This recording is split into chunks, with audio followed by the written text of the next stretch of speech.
મિત્રો, ગુજરાત રાજ્ય સેવા વર્તણૂક નિયમો 1971માં આગળ આપણે જોઈએ નિયમ નંબર 19 જંગમ, સ્થાવર અને કિંમતી મિલકત બાબતે.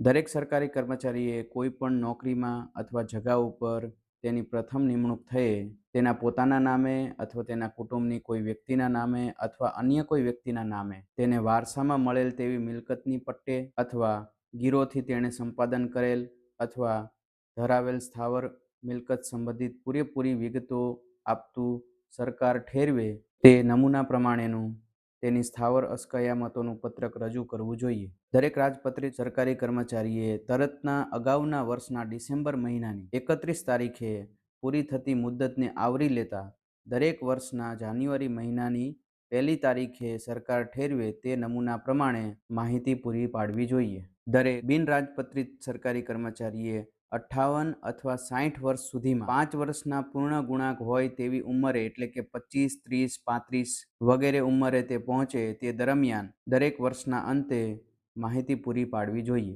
અહીં નોંધ 2 આપેલી છે. એની અંદર પહેલી નોંધ, સામાન્યતઃ વર્ગ 4ના કર્મચારીને લાગુ પડશે નહીં, પણ સરકાર એમ આદેશ કરી શકે છે કે તે એવા કોઈ પણ સરકારી કર્મચારીને અથવા એવા વર્ગના સરકારી કર્મચારીને લાગુ પડશે. બીજી નોંધ છે, આ નિયમોના આરંભની તારીખે નોકરીમાં હોય તેવા દરેક સરકારી કર્મચારીએ આ આરંભ પછી સરકાર નિર્દિષ્ટ કરે તેવી તારીખ અથવા તે પહેલા આ નિયમ હેઠળ પત્રક રજૂ કરવું જોઈએ.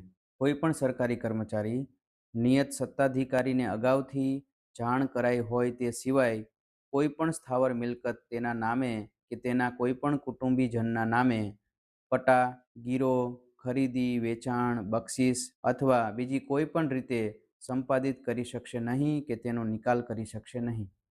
પરંતુ આવી કોઈ પણ લેવડ દેવડ સરકારી કર્મચારી સાથે જેને સરકારી કામકાજ રહેતું હોય તે વ્યક્તિ સાથે હોય તો સરકારી કર્મચારીએ નિયત સત્તાધિકારીની પૂર્વ મંજૂરી મેળવવાની રહેશે.